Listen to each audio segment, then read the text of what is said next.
Hello, everybody. Welcome to the Retro Bliss Rewind podcast. I am Mike from Mike's Gaming Gala. Unfortunately, Phil is not feeling well tonight, so he's not joining us. But we do have a very special guest. So whether or not you're watching on my channel, Mike's Gaming Gala, or on the Retro Bliss Gaming channel, we're simulcasting. We'll still be able to see all your comments. We'll still be able to have a great time, and hopefully Phil will be back with us next week. So without further ado, we have a very special guest with us. It is James O'Brien from Zero Page Homebrew. Welcome, James. Well, thank you for having me on, Mike. And it's too problem. bad Phil's sick. I see him. He's still able to type. I see a comment there from him. So he's not super sick. I don't know.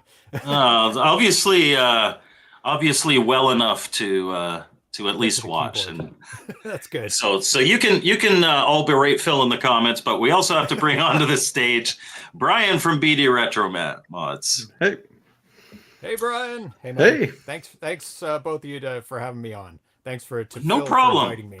Yeah, no problem. So it says James's volume is a bit low. Let's see if I can edit your mic settings and bring your mic up a bit. Hopefully that's a little better. Yeah, you're a little louder now. Excellent. Good. All right. So I wanted to kind of start off with 2 weeks ago we did a podcast on the Atari Homebrew Awards, going through all the categories, talking about all the games. Exhaustive. Yeah, you did it. You made it through it. It is. I have to say that as a person who's run a much smaller contest, I ran the YouTuber of the Month thing last year. I know how much work goes just into that, let alone something this big with all these categories and all these moving parts. Yeah. So certainly a big undertaking. And hey, because of the show, Terra 7 got a couple awards, right?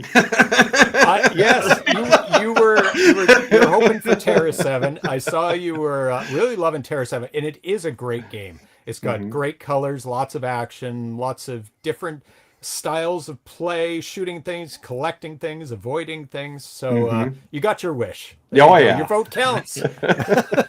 And I'd like to point out that our friend Ricardo Pym from Game Select won a couple of awards with Wizard in the Tower. Actually, there he is right there. One of my favorite games from last year, Wizard of the Tower. I beat it on hard mode. I love it that much. It's a great platformer. Yes, I did a live stream of playing it on hard.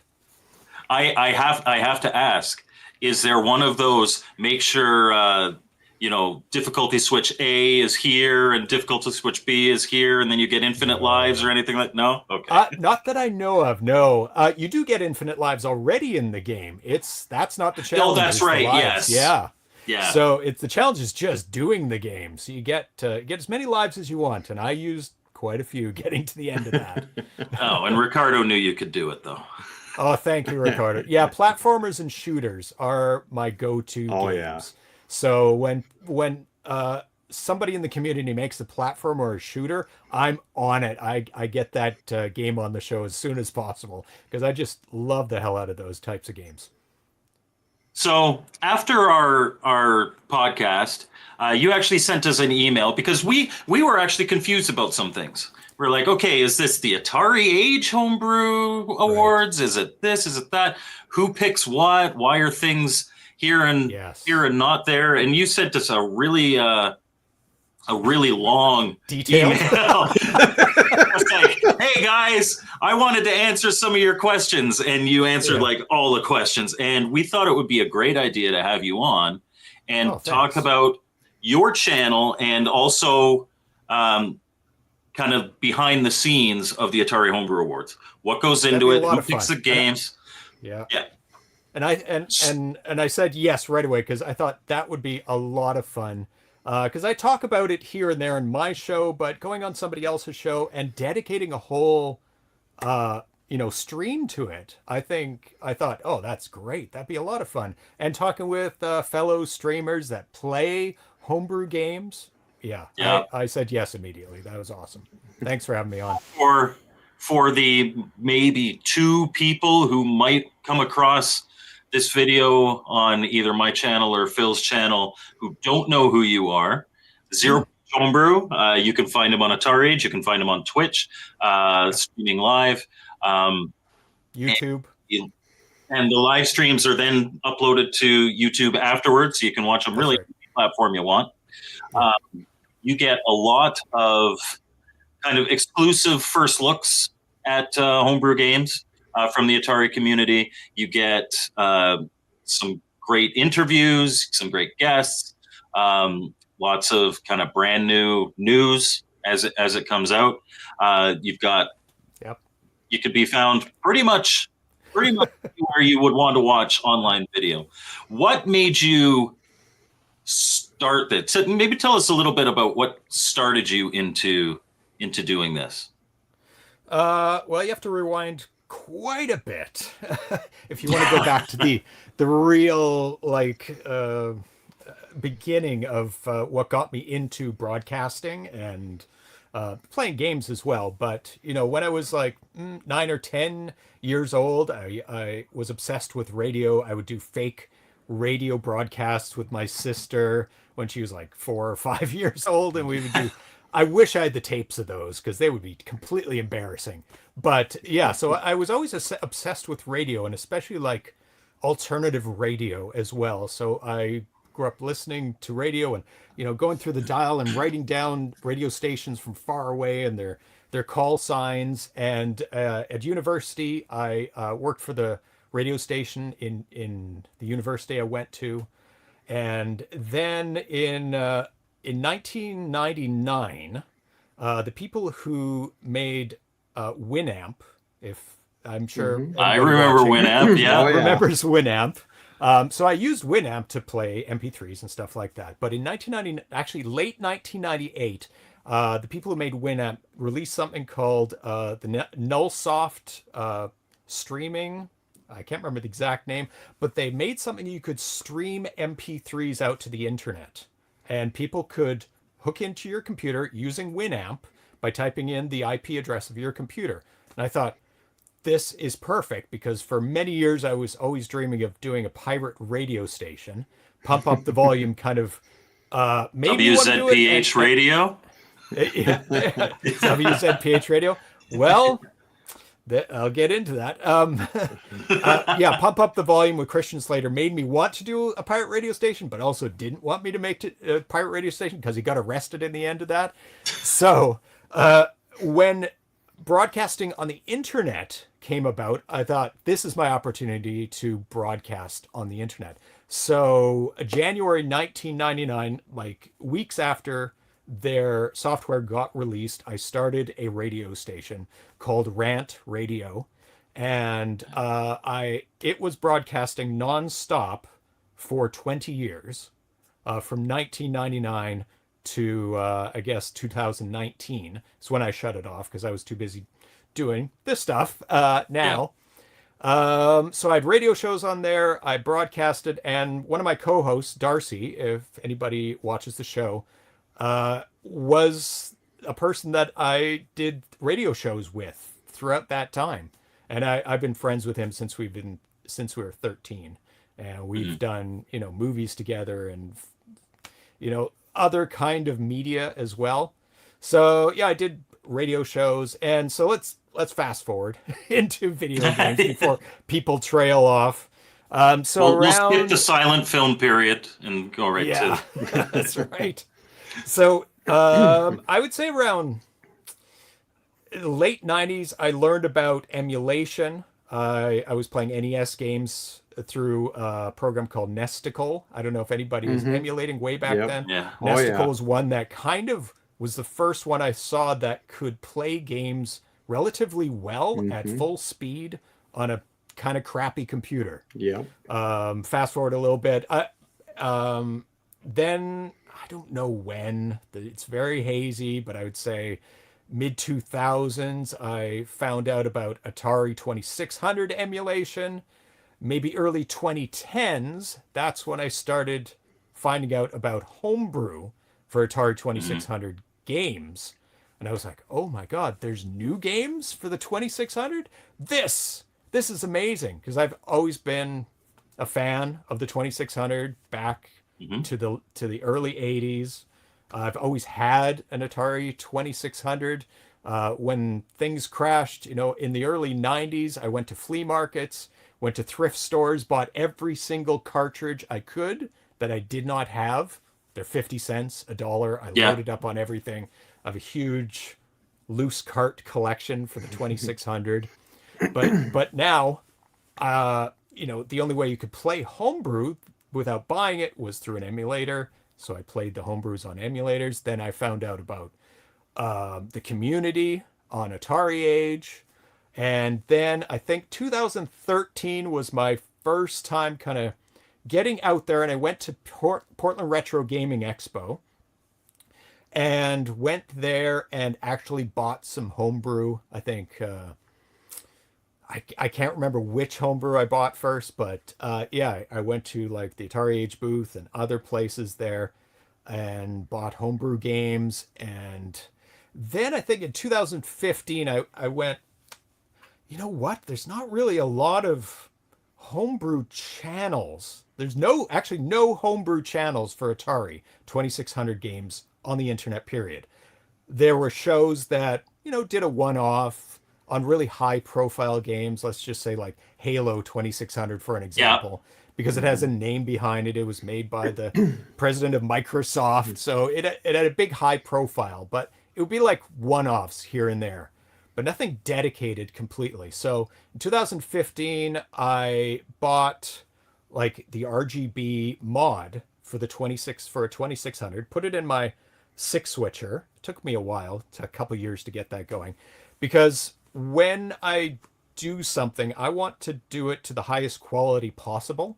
I Hmm. want high quality video, high quality audio, output, high quality output, because I was seeing like videos that are all garbled on the internet, people playing stuff for 2600. It's like, no, I'm gonna use original hardware, but I'm going to make it the best quality output I can.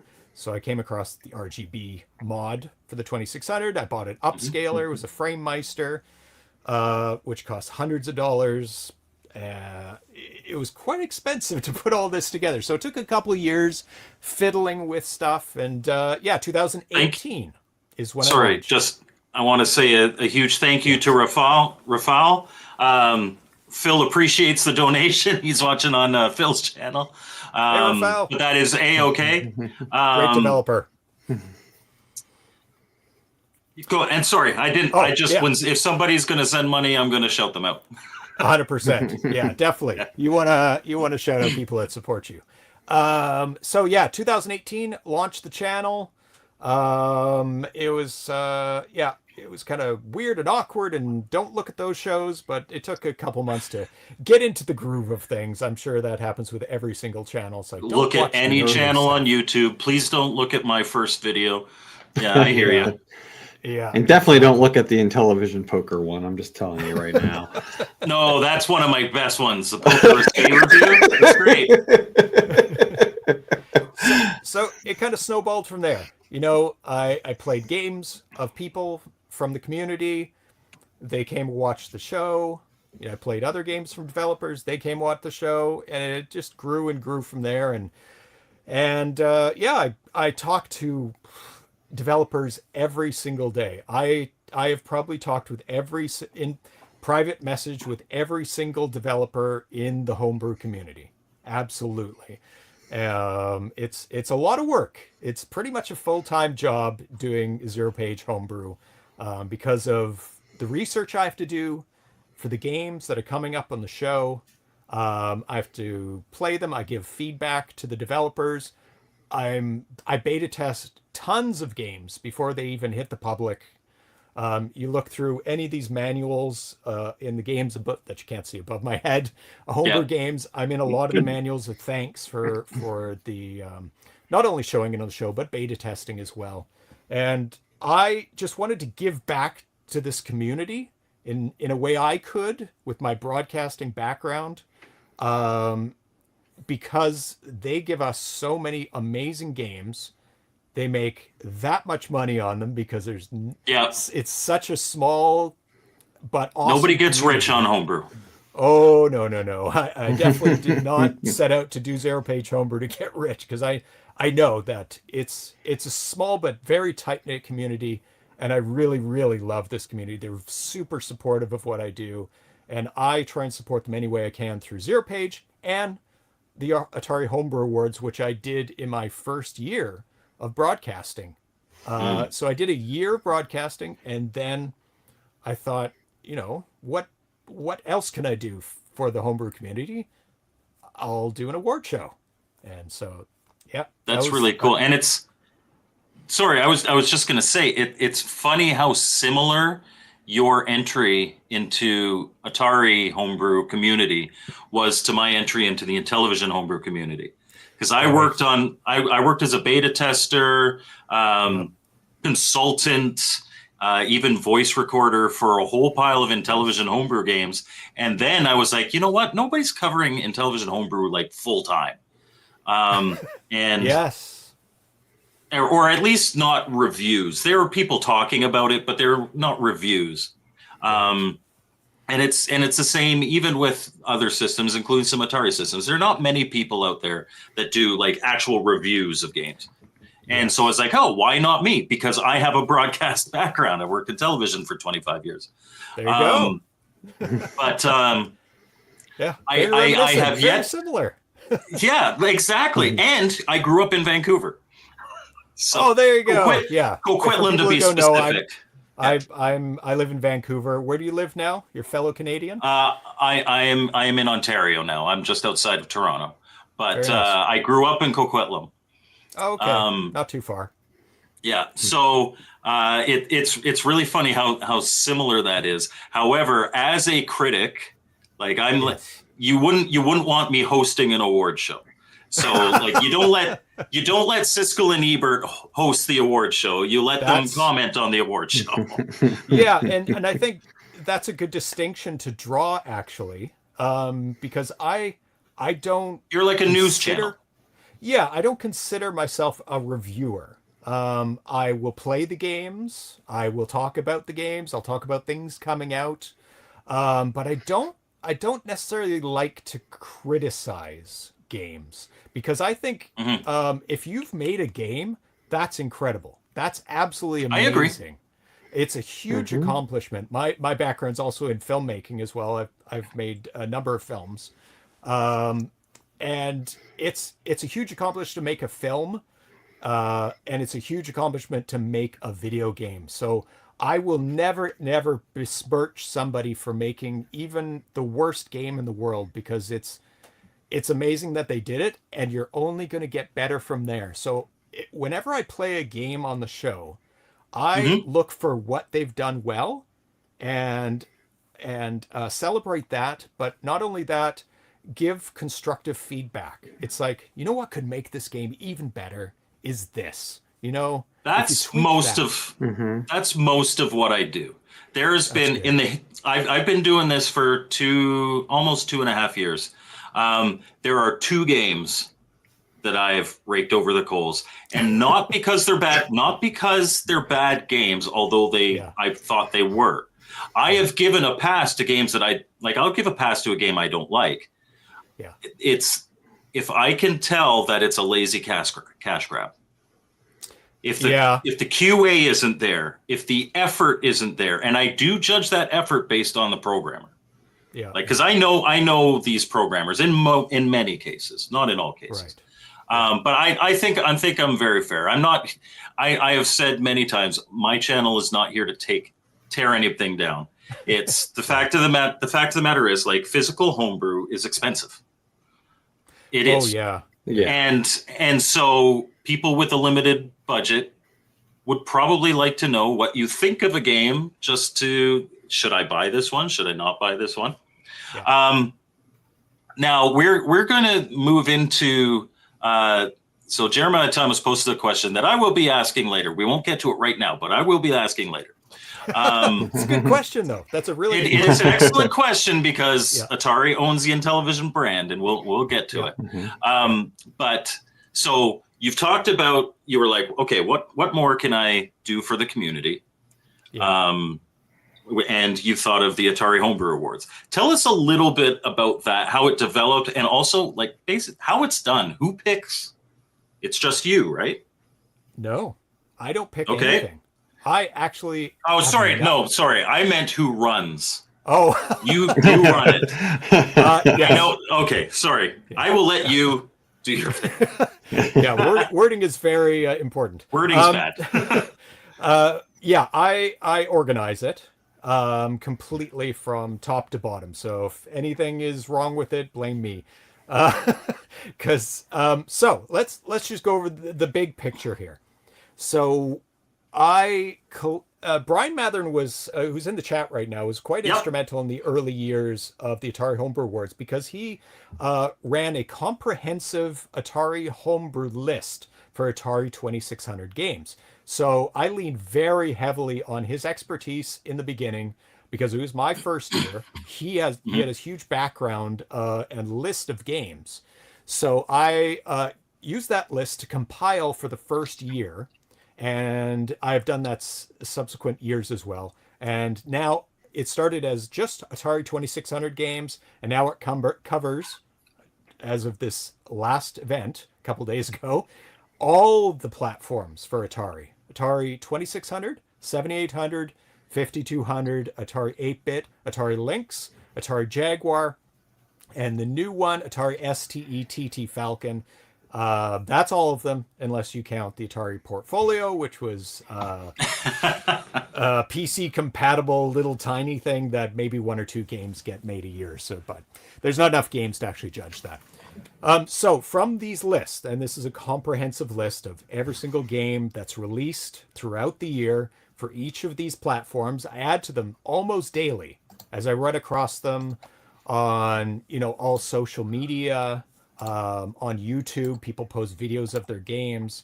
On various forums as well, people post about their games. People come to me about their games personally. Any way I can find a game, I will put it on the list. I'll link to a binary of the game so people can download it themselves.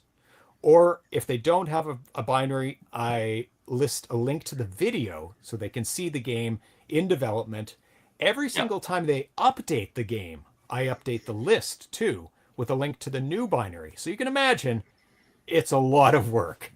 So I have a comprehensive list of every single Atari game for the past, as it built up, for the past 7 years. Definitely for the 2600 every year. And you can see the history. I have a list of the history as well. So I take these lists, I give them to a nomination committee, which are community members. They've been around for decades. They know games. Most of them are developers themselves. They know what goes into these games, how difficult these games are to make. They narrow down the list. As of this year, there were over 350 games made across all the platforms. They narrow it down to the top 6 by doing individual private votes. Only I see their votes. I add them all up. It scores from 1 to 5, 5 being the best. So if somebody gets 555 across the board, there are 49 nomination committee members. So it's a wide variety of people voting on these. Because if somebody votes a 1 and somebody votes a 5 and 3 and 4. Yeah, because if you have a small group of 5 people making this list, it's not enough. Not enough. So I make sure there's enough people so it gets a good idea. And nobody's really complained about these games don't deserve it. No, the games in the top 6 at the end that are nominated, they're all great games. They're really, really great games. So I take these top 6 games, then those 6 games go to the voting public in the community. And Atari Age is nice enough to host the polling and the voting there on their website. This year there was 27 categories to vote, so it's a lot of different. We had a long episode going through them. Yeah. And on ZPH, I played through all of them on every platform for like 5 minutes each. So yeah, it's five episodes. Yeah, it was a lot. Yeah. My battery says it's low, unfortunately. Okay. I might have to change earbuds and get some headphones out that look terrible. All right. Well, let me ask you one question, because you just talked about all the different categories there are. Yes. Jeremiah Thomas here asks, is there ever a chance to separate 5200 games from the 8-bit computers? Even though there aren't many games in that category, he really would like to see the 5200 get a spotlight. Yeah, I would love that too. And the reason they are grouped together because they share a similar platform. If there were enough 5200 games, they would get separated out. But realistically, there's like 2 that are not also made for the 8-bit at the same time a year. So it's just not enough to stand on its own. If there was more development in the 5200 scene, like the 5200 scene, 100%. I would love to see a category for the 5200, but right now, unfortunately, I have to group them together. Otherwise, it's a choice between like maybe 1 or 2 games. And that's I'm sure that person would love the instant victory. Yeah, exactly. And since you can do a couple tweaks through the like joystick, like the joystick routine, because it's analog versus digital, analog for 5200, digital for Atari 8-bit, they're really the same platform underneath. They're very, very similar. No, they are. So that's why I grouped them together. So that 5200 has a chance to shine somewhat. But yeah, they sometimes get buried, but realistically, it's about the game and not the platform. Yeah. But I do appreciate like that it does go through that big of a committee to get to those games, and because that does hopefully give more variety of what's going to be in the selection process. And because again, I think it's going back to like talking about reviews and stuff that I'm with you guys. I don't like the whole review approach of someone saying this is a great game or this game sucks and because F-tier. right. Like the whole rating and stuff. I literally did a tier list of Intelligent Homebrews, so tread carefully. Watch out. Well, no, it's just because again, everyone has different tastes, and I think in the last few weeks, even on our own show here, we've shown that. I mean, like I said, we had different opinions. With our video last week. We had different opinions on what we thought for the Homebrew Awards. Yay, Terra 7. But then, but even last week, like the 4 of us had, we had some overlap, but for the most part, they were pretty different lists. Where and at the end of the day, we know even Jeremiah Thomas is going to have a completely different list than all of us. He's already complained. Let me find this thing. I didn't bring it up. Apparently, I'm giving this game bit 4 because my eyes are defective as fair. Here's the story, James. Well, I have to tell this story to like all of you. Your comments about any pack line game, it's never worked for that. It's not that it isn't fun. It's not that it isn't fun, but it doesn't deserve an award. Maybe the first one, okay? You deserve award, James, but the other ones don't. No. Yeah, it is derivative. There was pack line made for every platform. Yes, it probably got very repetitive after a while, right? Yeah, and that's my thing. They're good, and we even mentioned that Daryl Ginter added some things to his. But that was a good one. Jeremiah Thomas is forever on my case because I gave Night Driver for the 20s. I do mini reviews for Atari 2600 games, and I gave Night Driver a 4. The gameplay is out of 10. The gameplay even James is like, really? A 4? No. Hey, I would like to say, let me finish. Phil gave it a 3. But my thing is, the gameplay is a 6. I'll give the gameplay a 6. But the pylons at the side, they just make your eyes go blurry. They give you. I literally had a headache playing it. Those are bad. They're almost random. They're like, and it is not a review of my nostalgia because I liked Night Driver as a kid. It's my review if I'm recommending it to somebody today. So Jeremiah, get off my case. It's a 4. Yeah, and that's really important because one aspect of a game can take it down. If you're struggling with the controls in a game, that should never happen. That really detracts from the game. It's like, well, maybe this should have been a paddle game instead of a joystick game, like a Breakout with a joystick. That's a rough go. Oh, that's rough. Yeah. Yeah, I mean, really all is proof of that. So yeah. So, so where were we? Do you have a question? Yeah. So why don't we talk about so again, we're talking about all those categories. Now Oh yeah. There's too many. Atari, There's too many. there is too many. And we're maybe gonna we fix that can next year actually. Let me just talk about this right now. Yeah, actually. sure. Yeah, please. The Atari Homebrew Awards started with the 2600. That's all it had in its first year because that's all I played on the show. That's the only platform I really had to play, really. I didn't have a Jaguar back then. I didn't have an 8-bit, Atari 8-bit. So it branched out to quite a few subcategories. I was kind of emulating like film awards where it's like best soundtrack or best score, best cinematography, like graphics. But then did you get people on to sing the scores for each? Oh, definitely choirs in behind me. Yeah. So it got quite a few categories at that time, and then we started adding the 7800, the Atari 8-bit, etc. And I never really got rid of or expanded into those other ones, graphics and sound. So now it's 7 years on. Those graphics and sound categories are still in the 2600 category, but none of the other ones do. And I'm kind of feeling like either I have to add the sound and graphics categories, because those are really important parts of a game.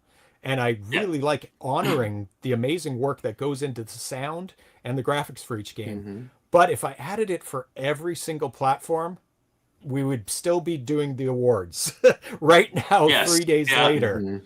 Mm-hmm. So it's most likely it's going to just go to back to just games for every category, like best work in progress, best original, best port, and no graphics, no sound categories for the 2600, which makes me feel bad about it because I love those categories, but I just can't expand it into the other platforms. I don't see any feasible way otherwise making the awards 6-8 hours long.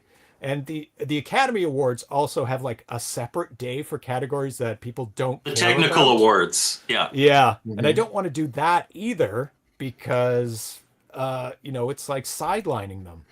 And also it's voting. Voting fatigue is real. Right now there's 27 categories.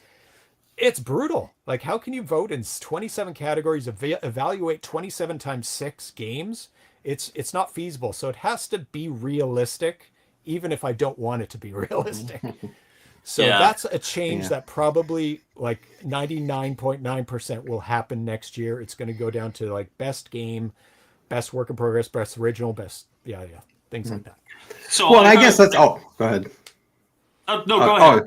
No, I was gonna say, I mean, as a thought with that, because again, we even had that talk. Like, man, there was a lot of categories to go through. Yeah. It was like I think we're going to say the same thing. Yeah, and they get redundant because some of the best graphics are in the best game. Correct. Because the game is a cumulative of the graphics and the sound. Right. So the categories are already very, very similar. Mm-hmm. There are some outliers that, this sound is amazing, or these graphics are amazing, but maybe the gameplay doesn't stack up to the ones that are nominated in the overall categories. Mm-hmm. So if a game wins in an overall category, everybody that contributed to that game wins. Right. So it kind of works out in the end. Yeah. Anyway. Well, and what I'm wondering is on like the work in progress, and this is just because again I've thought about it here, knowing that we're going to have this episode and stuff. Was just, I guess, and again, it's completely your show, and obviously, like you said, like you set those things, and again, none of this is saying like you need to do this, but it's just. I'm just wondering, like, when it comes to work in progress, because I think we all questioned the work in progress categories. Yeah, like, would it maybe make sense instead of having a whip for every single thing, that maybe it's just a highlight at the end of the show. Like, hey, our 49 people behind the scenes voting on these categories thought these are some of the top 10 work in progresses coming up the line for next year. And it's just a little highlight at the end instead of like individual category. And that would help maybe reduce those numbers while still giving some spotlight to some of those folks. Because and we do Carl know here sometimes also mentions perhaps combining the graphics and sound into one category. I think they're two very separate things personally. Yeah. But it's an option. Mm-hmm. Yeah. Yeah. We investigate these options every year, including anything that comes up, like you guys are mentioning the work in progress. The nomination committee discusses what went well, what didn't go well, suggestions for next year, and we have a post-mortem after with the nomination committee, and of course anything the public brings up or the voting public brings up as well. And I personally really love the work in progress. It's not something you see in any other award show ever. I've never seen it. I like it because it encourages, it shines a spotlight on people making great games. They're not there yet. They're not finished, but it says you're on the right track. You're doing a great job there. We want you to finish this game. So I really like it, but I understand why some people might be confused with it. Some people don't like it. It's like, well, that's not a finished game. How can we judge a finished game? Some of these games we don't even have a. Maybe they'll stop. Maybe they'll stop development because they already got the award. Yeah, and it might be different in different communities too, because I know different platforms, say in television or Coleco. I know both of those communities. Some games don't get released. They don't get work in progress binaries put out. You just get it at the end when it's completely done. The Atari community, I find, puts out updates. They say, hey, here's a binary, play it. What do you think of it? Any problems, any bugs? And then they put out another one and another one. So there's a big community around the development of the games. Absolutely. Absolutely. And that's kind of what I saw and why I added it in there.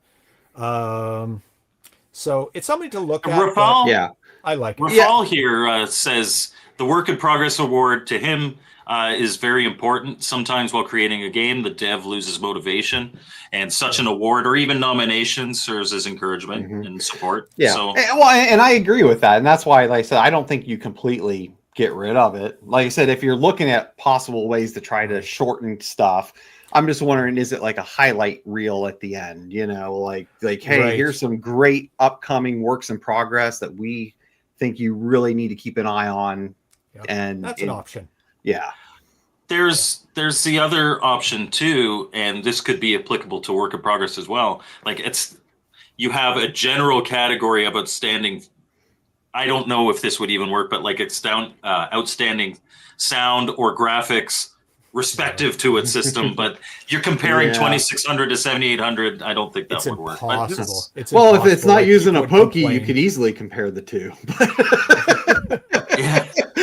Yeah, it's tough. People would be like, that's so unfair. This has this sound chip and this doesn't. And I mean, it already gets contentious when people put in add-in chips, like an ARM chip in the 2600 games or an extra sound chip in the Atari 7800.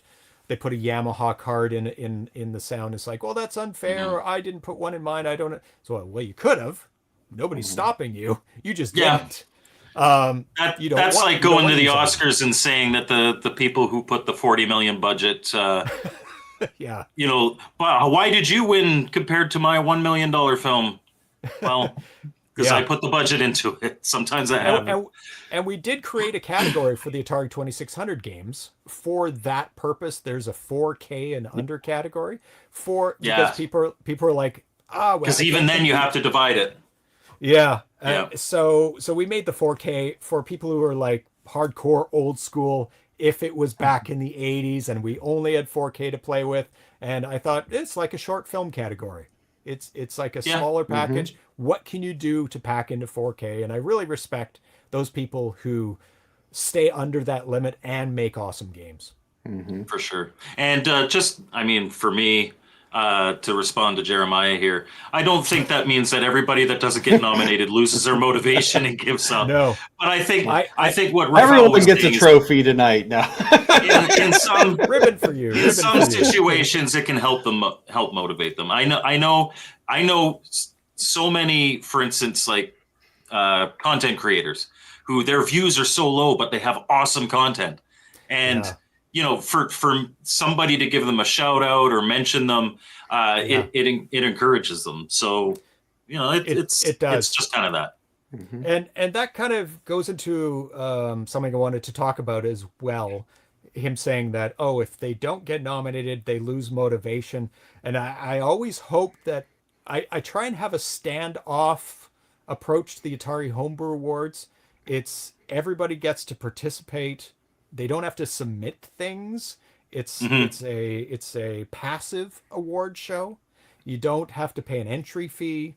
You don't even have to know your game is in as part of it. Yeah. Some people are like, oh my God, what is this? This is crazy. And so I never wanted it to change the way people developed games or discourage them if they don't get nominated. Because I do know that is a big factor for people making games. They love feedback, good or bad. Yeah. If somebody posts a game, they prefer good. Yeah, but let's say constructive criticism. They like. Yes. Yeah. Because I've seen people post about their games and they get just crickets. And then they post again. It's like, has anybody tried my game? And it's like, oh my God, that's so discouraging. Right. And so I never wanted to make the awards to change any aspect of how things are being done out there. And I know it slightly has in terms of the timing of the awards. The games are from January 1st to December 31st. So there is a cutoff. If your game has been updated after December 31st, it's the old version we look at. Obviously, we have to stop it somewhere. Yes. And so people have tried to finish their games up before December 31st so that they can get their completed version out there, their best version out there. And, you know, that's fine. It's fine. But I didn't really, I was like, I don't know. I don't like that. I don't like it changing the way people make their games. But I guess it was inevitable. 8-Bit Poet makes a great point. The worst thing is for nobody to say anything. You want to hear something. Even if they're like, this is a piece of garbage and never want to touch it again. You'd rather hear that than just crickets. It's like, at least you played it. Yeah, if nobody looks at it or plays it, 0 downloads. It's like, oh, that's heartbreaking. It does hurt. Yes, because you know, I'm a filmmaker, and if I put my film out there and it was just crickets, nobody gave feedback, nobody watched it, nobody reviewed it. It would be just heartbreaking. All the work you put into it. You think it's good, of course, because you made it. You thought, yeah, this is a game that maybe I want to play or somebody else wants to play, but yeah, it's heartbreaking. Well, and with it, I was gonna say, and just with that, I mean, again, as we're just talking about like the feedback and going off of like our episode from a couple of weeks ago, this you know, I guess one of the other things, and again, I don't have an answer for it. It's just something where, like, you know, as I looked at the awards, you know, some of the outcomes were like, yeah, we knew that was going to happen. You know, and like for some instance, stand like, out. Some games are like, I mean, but it's also sometimes you're inviting a major league pitcher to Little League. Yeah, right. And that's just like, because again, he's a friend of the show. He's a friend of the show. We all own almost all of his games. You know, like John Champeau. Like, yeah, right. I mean, like anything that has John Champeau or Bob DeCrescenzo.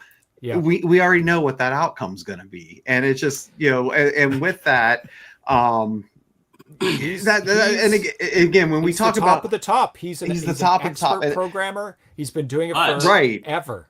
Right, and that's I'll say this: the top of the top never remains top of the top forever. so far. Thing to reach for in those categories. Yeah. But I mean, I guess it brings up the thing of like kind of mentioned a couple of weeks ago. It's just because we're in such a weird environment now. Like, homebrew isn't the homebrew of 7 years ago. No. I mean, it's almost like we're in like, is it really? I don't want to say crucified for this. I hope not. But is it really homebrew at this point? Like That's a good question. At some point, the original definition of homebrew, when you look at some of these games now, and even it's more muddied because you got Atari proper now, re-releasing this stuff. You even had the news from Al on the awards that Atari age games are now going to start showing up on Atari.com. Yep. So now that's all now becoming a garbled mess. How does that fit when it comes to a homebrew award like this? I mean, does it make sense to have, for lack of a better term, a veteran tier and again, I know we just got done talking about we don't need all these extra categories. However, that was even my response. That was even my response to you in that podcast. Yeah. Because I know Albert mentioned that Atari Age games will be available on Atari.com, and I started to laugh because the first thing that went through my head is they still won't ship on time. Yeah. Sorry. But it's a great question. It's something I have struggled with ever since Atari released its first homebrew, its first new game.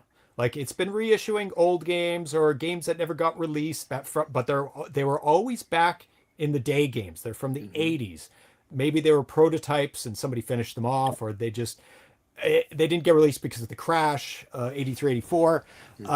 But Mr. Run and Jump was the first thing that made me go, oh, what now? What do I do now? But that one wasn't too bad because it was made independently before Atari picked it up. It was finished for years before that. I interviewed the guy on my show, and it was long finished before that. But they held off and made a advanced Mr. Run and Jump for bigger platforms, and then they kind of released them both at the same time to do a branding thing. So it's like old school 2600 cartridge and the new version of Mr. Run and Jump. So that was not a problem for me. It was like, well, he did it independently. It was done a long time ago. It is a homebrew. But now Atari has just won its first homebrew award. Right. That was with Bounty Bob Strikes Back, right? Yes. Bounty Bob Strikes Back won an award. And Bob Decker-Zenzo is a homebrew developer, right? He doesn't work for Atari. So I'm like, things are getting muddy. What's going to happen? But my definition of homebrew is still holding strong. It is anything after the discontinuation of the platform. That's my definition. Other people have many, many different definitions. Some people are like, well, if it's one person by themselves, it's like, well, that's going to get almost no homebrew is that anymore. Yeah. And that's going to get rid of a lot of people. A lot of 2600 games still fall under that. But a portion of them, they have a graphics person, they have a sound person. 7800, okay, most of them have teams. 8-bit, almost all of them have teams. Jaguar, Lynx, you can do on your own. A lot of them are on their own. Atari ST, teams, a lot of teams. But if you're not programming it on an old PC in your mom's basement, is it even homebrew? Yeah. Well, and that's our paper punch cards feeding into an old. Yeah. Well, and I guess that's the other side of it, because I know because it was mentioned in the chat, and I know you clarified it in the email. And I know Jeremiah just said it. Yeah. You know, because like you said, great example. Like, why the hell are they not in the awards? And great question. And again, we, like, as you mentioned in the email, and I think some people in the chat even mentioned, they didn't want to be in because they don't consider themselves homebrew. Yeah. They don't consider them. Yeah, but they but don't, what? But again, they come from a mindset of they were the kings. They were the kings of Atari 2600. They Yep. they founded Activision. David Crane founded Activision. They destroyed Atari for quality and sales of games. So they don't consider themselves homebrewers. They consider themselves, they said, pro brewers or whatever the term. Third-party Yeah. programmer. Yeah, Yeah. and they said pro Third-party brewers. publishers. as Yeah, and well. I don't like the pro brew Yeah. term either. No, I like I said, there's so many definitions. Yeah, I don't 'cause, like the pro brew terminology. I do know, like, for instance, Electronite. This is this week's review. It's in a television. They have always considered themselves to be a third-party publisher. They actually, unlike, and you're not going to see it now because now it just says here, but they used to have the Intellivision logo pretty prominent on there, and they actually made a deal to legally be able to use that. They are third-party publishers. Yeah. So I use homebrew as a blanket term. As basically, if somebody asks me what's homebrew, I'm like, broadly speaking, it's new games for old systems. There you go. That's mine. Yeah. That's pretty much. But you can also just say that's aftermarket. Yeah, aftermarket works. You know, and that's Except for when somebody says aftermarket to me, I picture like the Mad Catz controllers. For like the Don't crappy picture those. controllers. That's bad. Yeah. But just to finish up on the Audacity, they don't consider themselves homebrewers. I took them out of consideration for the event. I still list them because people want to see them in the list or whatever. They want to know what's coming out. So I respected their wishes. They are not part of the Homebrew Awards, and it's all good, you know. But people do go, why didn't Audacity win? They're awesome games. It's like, well, they can't because they don't want to be part of it. But I will say that would have been a hell of a category, though, if we could have had Casey's Gold, Tutankhamun Arcade, and Bounty Bob Strikes Back in the same category to vote on. Can I be completely honest? Different platforms, and one is a port and one isn't. But there you go. Yes. Casey's Gold. Casey's Gold also was a very interesting situation because it developed from a game that started way back in the 80s. So I'm like, I don't even know how to categorize that. So you saved me a lot of trouble. Sorry. Go ahead. I was going to say, if I could be honest, it would still be Tutankhamun Arcade. I love that is one of my favorites from Champ Games. It's damn good. It's very good. So good. Casey's Gold is very good too. Casey's Gold is excellent.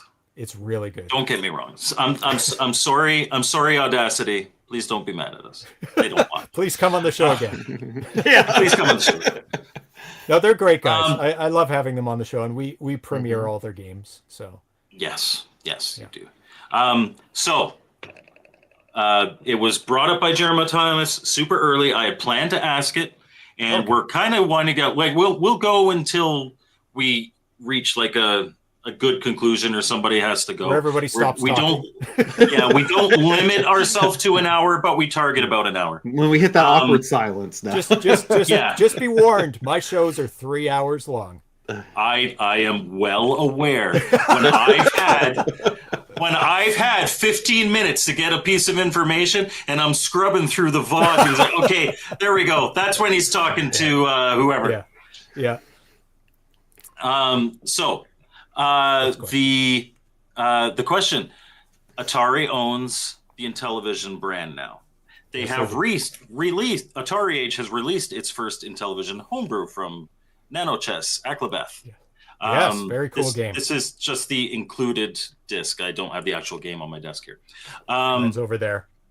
and the Intellivision Homebrew Awards, which is currently run and has run for many years now, is run on the Atari Age forums as well. Yes. Has there ever been any consideration in including Intellivision in the Atari Homebrew Awards in some capacity? I will say 100% yes. There's been, throughout the years, a variety of communications with various people about that. Mm-hmm. I don't know. I can't really say more about that. Okay. It would be interesting because how what would I call? I guess I'd just call it the Homebrew Awards because I'd have to drop the Well, Atari. Because would you have to though? Because Atari owns Intellivision. I don't know. it'd be weird. It'd be weird calling it the Atari Homebrew Awards. I think Intellivision people would take major offense to an Intellivision game winning an Atari Homebrew Award. You're probably right. Yeah. But, So it is because I actually had prior to a prominent Intellivision homebrew programmer actually messaged me a day or two ago saying, I see you're talking to James. Can you ask him about this? I think it'd be very welcome in the community if there was some kind of more, or even not even necessarily Intellivision joining the Atari Homebrew Awards, but maybe Atari supporting the Intellivision Homebrew Awards. Right. And I'll also which I say know you this, can't speak on behalf of Atari. No, or the Intellivision Homebrew Awards. Yeah, and that's to that point. I wouldn't want to step on any toes. They're already doing it. I wouldn't want to make a competing one. If anything, of course not.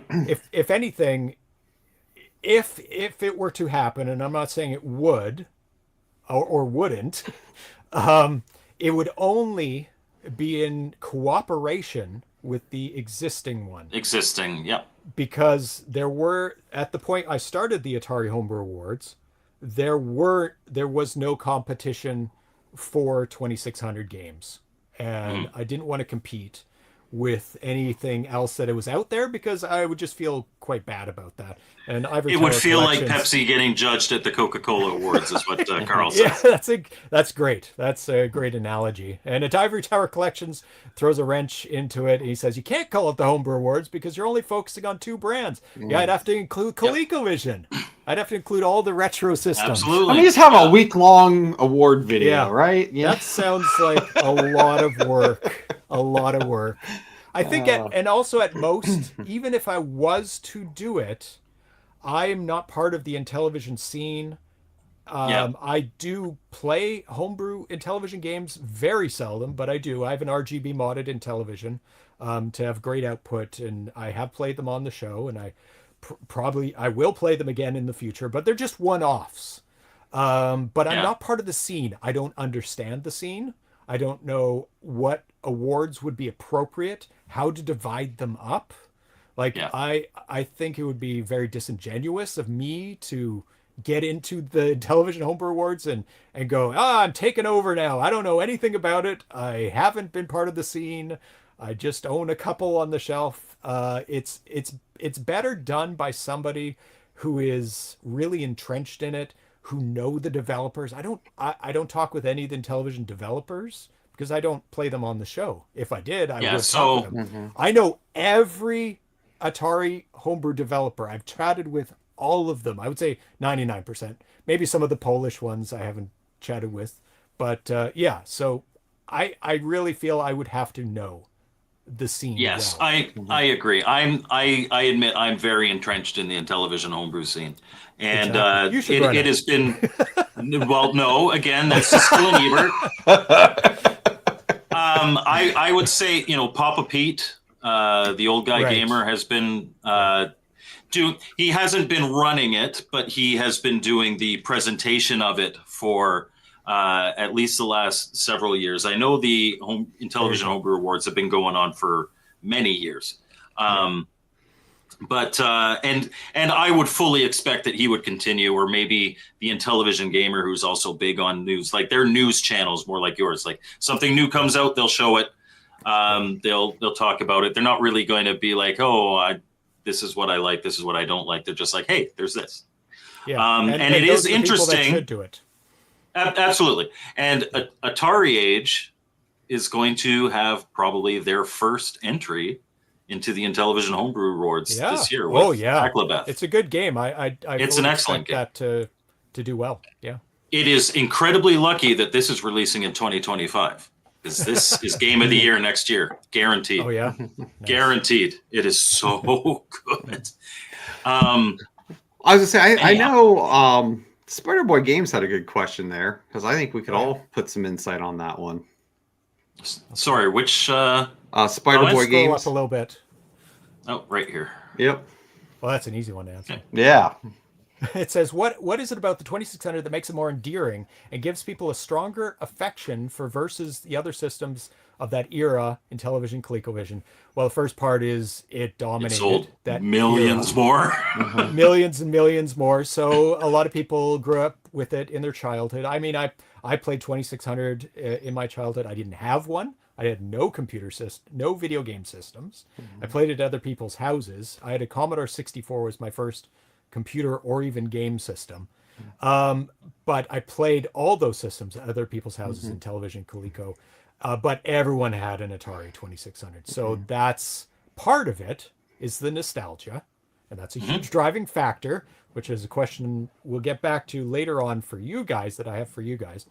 But also it's a challenge and it's a unique system. It's unique in the way it displays graphics on the screen. It displays them in real time. It doesn't have a frame buffer. You have to tell it every line what you have to put on the screen. Yeah. It's challenging to program for. I mean, there's Atari Basic, which makes it a little bit easier. But it's a challenge. It has very limited graphical resources. It has 2-player characters. They each have a missile. There's a tiny little ball. You have very rough playfield graphics. Oh, what is my camera doing? Oh, because you're probably doing hand gestures. Do you have no. a sensor? Go in. Get to see my shelves for a bit. All my Homebrew games up there. But no, but with that, the other this thing is a really good point down here. Atari is one of 2 video game brands that became just blanket terms for video games. You could be playing Atari, like you get your Master System. Is that the new Atari? Is that the And the other one, of course, being Nintendo. Oh, the kids are playing Nintendo. Doesn't matter that it's a PlayStation. Right. They're downstairs playing Nintendo. It became the video game system. Yeah. But the other thing too is just the release times of the Intellivision and Coleco. It wasn't at the best times in the climate of the market because there was just so much other. We were getting close to the crash.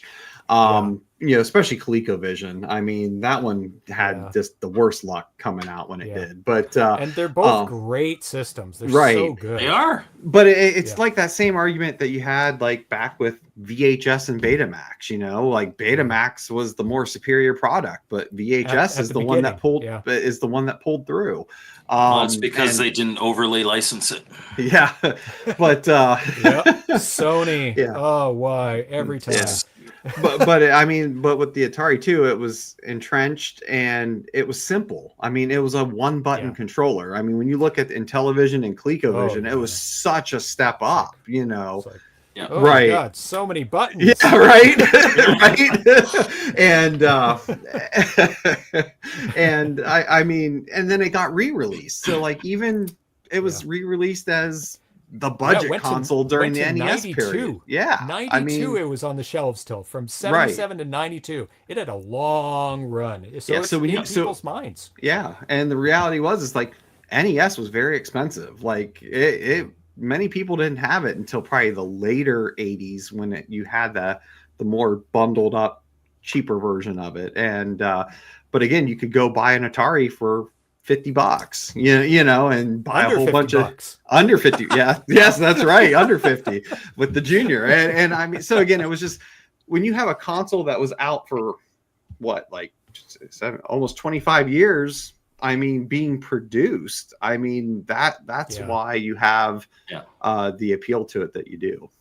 And the broad recognition. And Ivory Tower, Jesse, I did have a Betamax player as well as a VHS. Ooh. Oh, wow. But I never had a Laserdisc. Oh, there you go. Well, you can't get them all. Too expensive. No, can't. So you said you had a question for us? Yes. So one of my goals of doing zero-page homebrew for the past 7 and a bit years, and also the Atari Homebrew Awards, is to bring a higher profile to homebrew games.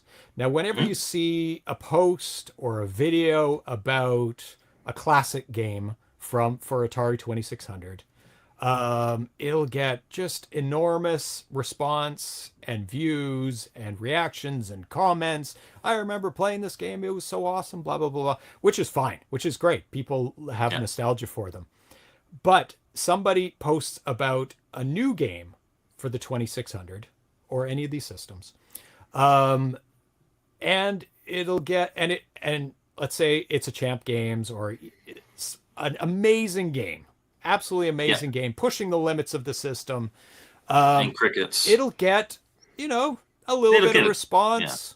Yeah. It'll get a couple comments, couple likes. And I'm like, why? This game is amazing. It destroys any of these classic games. It's just like these other, it's a shooter, it's a platformer, it's games that these people love. And I'm always trying to bring a higher profile to homebrew games because they're great. These people have consoles, they can play it in an emulator. There's 1,000 MAME programs out there they can run it on. There's no lack of being able to play them, but they just don't get the attention that it's the very purpose of my channel. Yeah. And it's like, what can we do to bring these games into people's hands and let them get them to understand that they're amazing, fun games, just as fun, if not more fun, than the games that they love as a child. I understand there's this huge nostalgia factor, and I think that's what you have to go up against. That's what you're competing with. Personally, I think that the homebrew community for a lot of these old systems is the future of them. 100% for the Intellivision. I mean, I have zero nostalgia for the Intellivision. I was in my 20s before I first played it. But I fell in love with it through the homebrew community. I became friends with one of the publishers, and then it expanded from there. Yeah.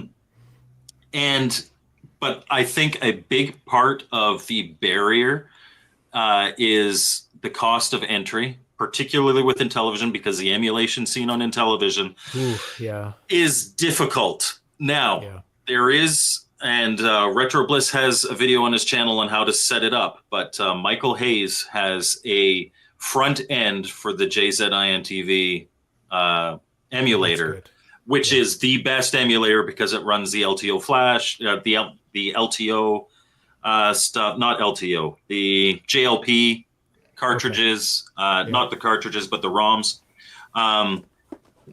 It's excellent, and that is the way that's how I emulate Intellivision. LTO flash card. Yeah, I've got one of those too. But, I hope I can maybe get one. Being able to emulate is big deal, and emulation for Intellivision particularly is difficult. And for any system can be intimidating. Like Stella's super easy, A7800 is super easy. Drag it onto it plays. You still have to sit at your computer and do something. And even in today's day and age, it's kind of funny. A lot of people don't even have computers anymore. They'll do everything on their tablet. Right. So to play on their systems, they have to have a Harmony Encore or a Plus card or an Uno card. And, some people are like, oh, why do I want to buy that? I don't know how to set that up. How do I transfer games onto it? Yeah, so the barrier of entry is a big factor. And that's where, these plug and play systems, these HDMI out systems like 2600 Plus maybe will help. I know there's not an That's why I get so disappointed when they don't have SD card slots. Yeah, well, you can. I understand why they're not doing that. I understand why. I was disappointed too. Yeah. For crying out loud, there's so many different because that's the thing. Somebody could hop onto Atari Age, download a bunch of bin files or ROM files or whatever, throw them on an SD card and do that. That's not taking any money out of Atari's pocket. Yeah. Just put an SD card slot there. Yeah. Well, and as it stands, you'll buy something from Champ Games and it won't work. And the problem isn't the emulator. The problem is the ROM dumper. Yeah. The emulator is Stella. So yeah. Well, I mean, and that's where I don't know. Working on it. Hopefully it'll work eventually. I mean, if they get it to work, then we don't have to look at the other option. But obviously, the other thing is that you hope, because again, as we know, it's not Atari themselves making this stuff. They're contracting it out to, in this case, PlayOn to make the 2607. I think they need to contract out to someone for us, quote unquote, diehards, an FPGA console, because again. And again, I know that's a whole nother debate. Yeah, it's expensive. But again, here's your entry tier for people that just want casual, easy to access play games, that they have in their basement, play it on their modern TV, call it a day. But then for those who want to really experience all the homebrew, all the true, experience, here's an FPGA console for you. I would love that. I would buy that in a second. I would too. I think I said it before, I think the only way that's marketable is if you make an FPGA that combines systems. And I would agree. ColecoVision and television and like 7800 with 2600 backwards compatibility. I mean, there are FPGA devices that do that. I mean, I've got one up there that has a 2600 core in it. It's the Phoenix. They have the cores, but not the cartridge slots. Well, there's the crux. There's no perfect system. There's right. But you can play off SD card. It's kind of close. It's almost there. I'm fine to play off of SD. Yeah, but I think the other thing is that and again, hopefully, because I know where we're at with time, but I think the other dilemma is just, and again, it's nothing against it, but I don't know that a lot of the general public.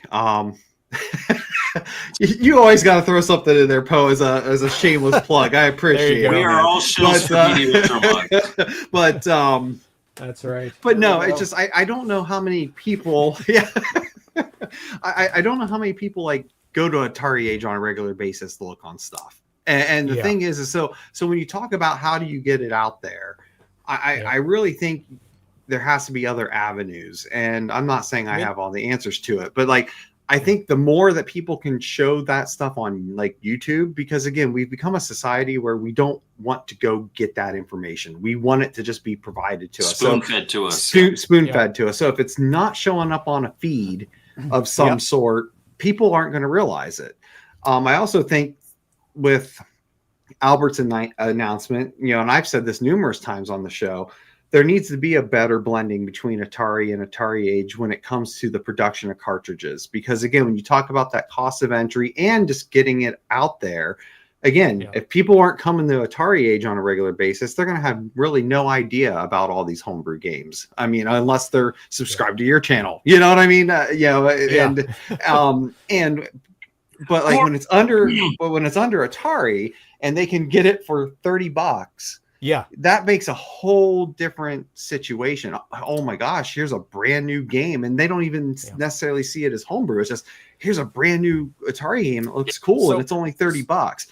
So that's how you're going to get it. Is doing the right. They're doing a transition. Yes, they started with the nostalgia.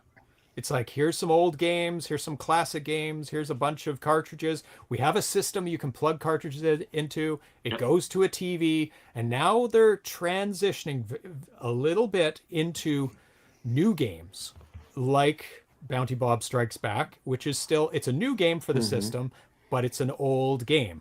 So I think there's going to be a slow transition, and Atari has a name that people recognize and go, oh wow, I remember that. So I think they're helping. I think they're making some good moves. They make some missteps here and there. It's going to happen. Every company does. I mean, I do view Atari as a net positive. Yeah, I think so as well. They're doing a pretty good job of getting games out there from the community, and they're going to do a lot more. Like I said in the Atari Homebrew Awards, I know a lot of stuff that's going on behind the scenes, and I'm looking forward to what's to come from Atari. Yeah, but I mean, because again, it's no secret. It's just I've said it. Just because again, I don't have all the back history with Atari Age and all the connections there, and it's just I think with games becoming on Atari, and if you can get more mass production at like a $30 price point, that's where you're going to get more people real. And if Atari that's can a great price point. Right. It's an amazing, and if you can get Atari to maybe keep releasing stuff every month, like instead of like doing one lump of, hey, here's 12 games, in November, put out a couple every month. At least when you do that, you can combine shipping. You can. Well, that might be what they're thinking, right? Yeah, it's like but one at a time. Maybe it could be on like a cartridge subscription or something from Atari. There you go. For a small reduced amount. I don't think they're going to do a 5200. No, I don't think the user base is big enough. I'd buy it. I would buy it, but now maybe a Lynx or a Jaguar. That would be cool. I can see a Jaguar have one. Some information that we don't know about. No. I could see a Jaguar one with the cost of what a Jaguar is. That's what I was going to say. Yeah. But, and we mentioned this when we were talking a while back about Atari, that one would need an SD card slot, goddammit. Because Atari does not own much of the Jaguar library. And much of the original Jaguar library is incredibly expensive. Right. Are we sure they don't own most of it? Because I think they own more than you think. Well, they certainly don't have Aliens versus Predator. Well, no, they wouldn't. They might have Trevor McFur. Maybe we can get a remaster where it's actually complete. Or a checkered flag remastered where it actually works. It'd be interesting to see. Jaguar has a smaller user base in the 5200. Is that true? Is it? I don't know. I don't know because worldwide, this number might be off, but the console only sold about 250,000 during its actual commercial. I'm just judging it from the community, the excitement. That's my thing as well. It's a bigger homebrew community than 5200 for sure. Mm-hmm. Oh yeah, way bigger and way more output. Yeah. Let's see if I have anything else that I wanted to talk about. Yeah, anything you want to you can plug yourself if you got something coming up too. We're on break, so no. Okay. I usually take a break after the Atari Homebrew Awards because it's such this is easy to do. Just go on and start chatting. But I have to do a lot of organization for things on the show and talk to developers. And but when we come back, it'll be March 11th. So that's a couple weeks.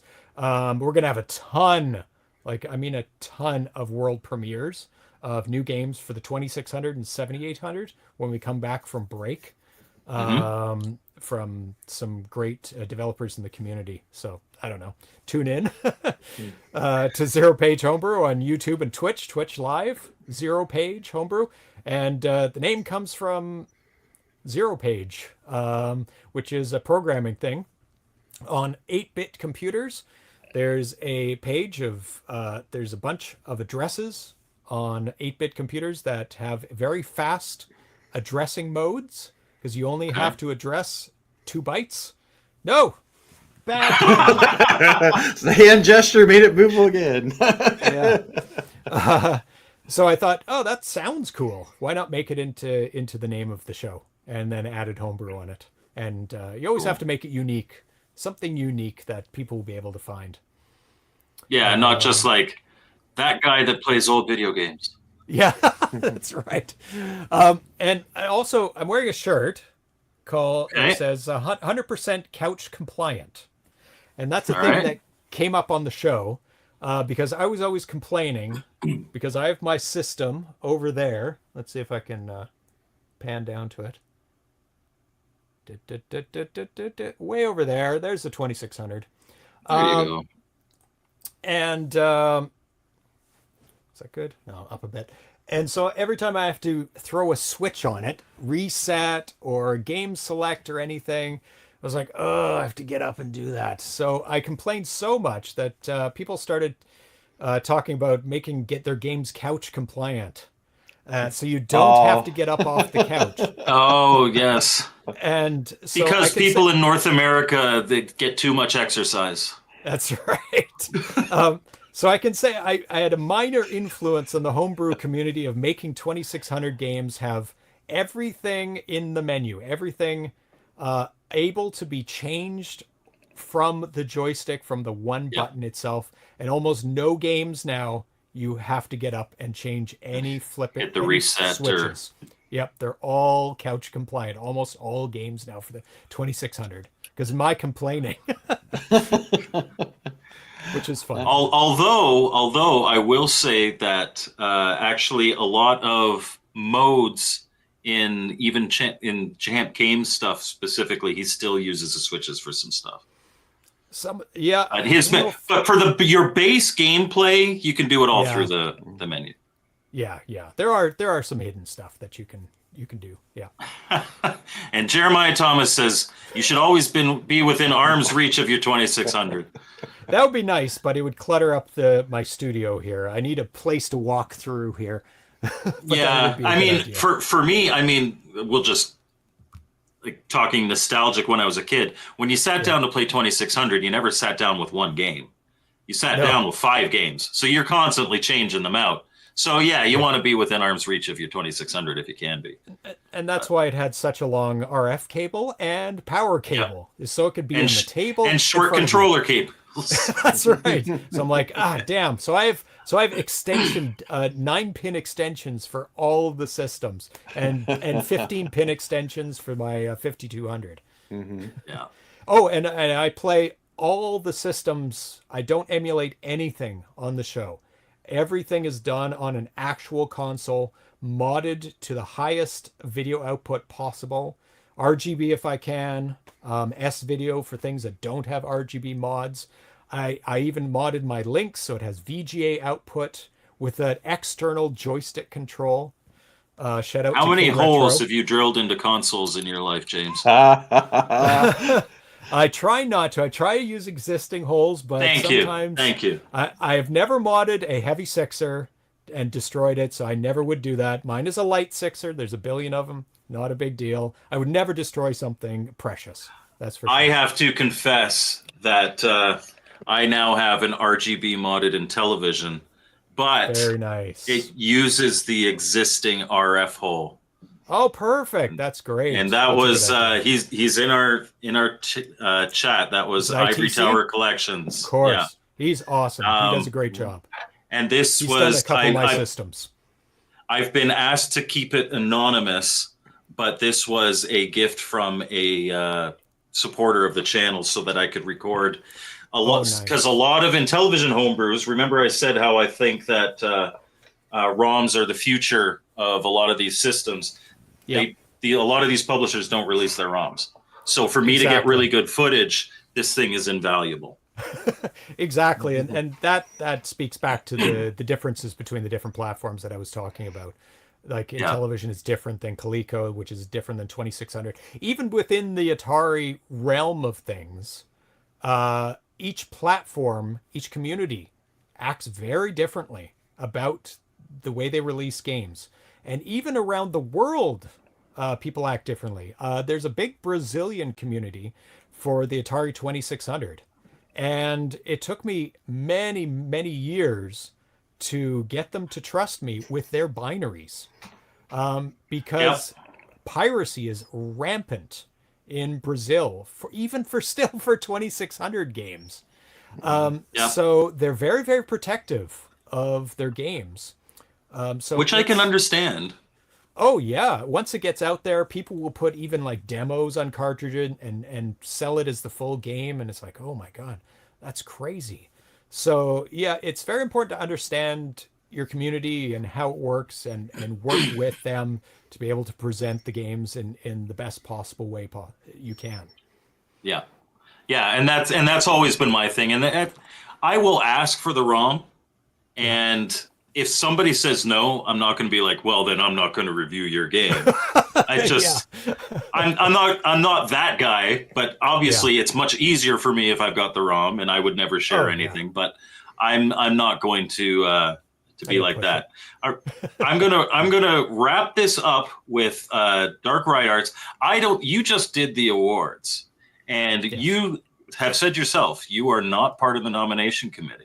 I don't know if you can even answer this. What are your 3 favorite, not necessarily who you think should have won awards, Yeah. But you have 3, at least, maybe even just notable games that you played in the last year. Oh my God, let me go to my list. I mean, Wizard of the Tower. I really enjoyed that. I played it through on easy, and then I played it through on hard, so I must have liked it in some respect. Oh my God, you know, I have 2 shows a week. I do it all year round, so that's 100 shows. I play about 3 games every show, almost all new. Add that up, 300 games a year, pretty much. Let's say 250 games a year. It's very hard for me to remember all these games. It's very brutal. It's really, really brutal. Well, you were smart. You shouted out the guy that's in the chat right now. So It's very tactical. Very tactical. Yeah. No. I mean, stuff from Audacity, stuff from Champ Games is always great. Let's see. Songbird stuff's great. Reboot for Jaguar stuff's always top notch. Are you just shouting out all the publishers you know? Yeah, it's just easier that way. And the Brazilian games are always very unique. I find they have a different look at things. They definitely do. I need to find my groove with the Zark Stars games because I've found them hard to get into. They are. They're a little bit more Not involved bad, in the average just game. Yeah. You have to read the manual for them. Like really read the manual. They're quite involved. They're quite long. So they kind of are a different breed of games. Especially Zarkstars 5. It's like this open universe. Don't change my camera. This open universe. Whoa. Where you're flying around and then you visit planets and different planets do different things. So yeah, it takes a while to get into them. Some are brutally hard. Some of the Zarkstars. Some are quite easy, and they're all very different. So yeah. Also VHZC, anything he makes is masterful. He does lots of platformers, which play to my sensibilities. Yeah, those. It's easier to shout out developers. I hear Bob you. De Crescenzo does amazing work as well. Got one of his right here, actually. Daryl Genther, just about anything he touches turns to gold. Thomas Jensch makes amazing games that are in small packages. He tries to stay 4K and under. Carl G makes incredible games. There's some people in the chat that I can shout out as well. And just a shout out to Steve Ramirez. He's an amazing games tester. He is the best gamer I've ever seen. He destroys every game. He's so nice. Yeah. There's a million other people I could thank, but or to shout out, but yeah. Awesome. Well, thank you very much for joining us. This was really cool. Definitely have you on Talk Homebrew again sometime. It'd be great. Anytime. And thank you everybody in the chat for bearing with us. Phil says hi. as he did in the chat for a lot of it. So one last quick one for James before we close out. That's a good one. All right. That's a good one from Jeremiah. This one? Yeah. What are James's favorite? You don't have to have that extra S if you don't want. What are James's favorite original games? I've never heard him talk about anything but homebrews. Well, every couple of years, when it's on the 5 or 0 anniversaries of a system, Atari system, we go through and play every single classic game on that system. And we did the Atari 2600, which has about 550 games. And we played through every single Atari 2600 game ever put out. It took, I think, 13 episodes or something, playing at 5 minutes each. So I have played classic games on the show as a special. Some of my favorite games for the classic systems, Spider Fighter. That is an incredible shooter. If you've never played on Love Spider 2600, Fighter. it is frantic. It's unbelievably colorful. It's fast. Beam Rider is another incredible shooter for a classic game. Really, really good.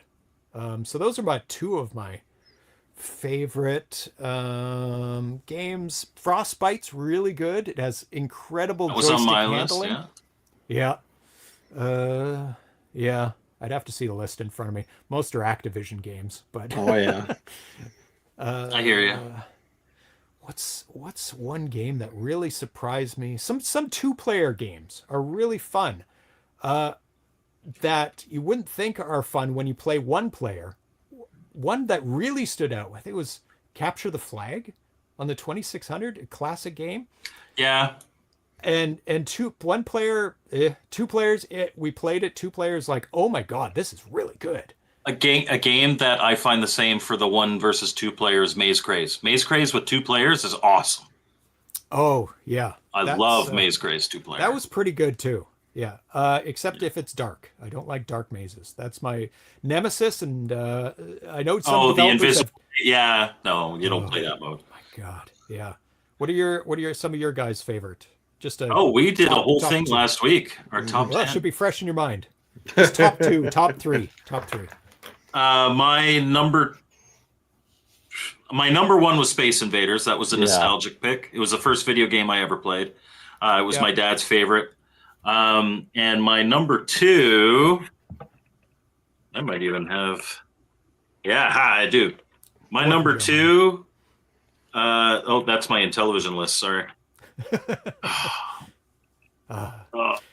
It's here somewhere. No. But Brian, you go. yeah, Brian. Yeah, I mean, I don't remember my exact order that I did, but like you, James, I really like shooters on the Atari, and some of my favorites was Mega Mania that haven't been mentioned already. Mega Mania, Phoenix, and I'm also a big fan of paddle games, so I really like TaxScan and Kaboom. So TaxScan's very good. Kaboom kicks my ass. So yeah, that one. I'll just say Warlords was on my list. Yeah. Oh, Warlords how could I was on my forget list. Warlords? One of the best 4-player games ever made. Yeah. And Daryl Spice Jr.'s Medieval Mayhem takes that to the next level. If you haven't played the for sure of Medieval Mayhem, it's the same game except just looks way better and it's more closer to the original game. Yeah, there you go. Yeah. I will be reviewing this next month because in the membership on my channel, the members get to vote on a game that I review the next month. And This is their pick for March. Oh, so excellent. That'll be coming soon. All right. We have answered many. Yes. And Jeremiah remind us that Video Olympics is better than Worlds. Video Olympics is good. It's a good game. Video Olympics is awesome. Yeah. All right. We have now been on for an hour and a half. Thank you again, James. Thank you, everybody in our chat. We will see you next week on Retro Bliss Rewind. Bye, everybody. See ya. Bye-bye.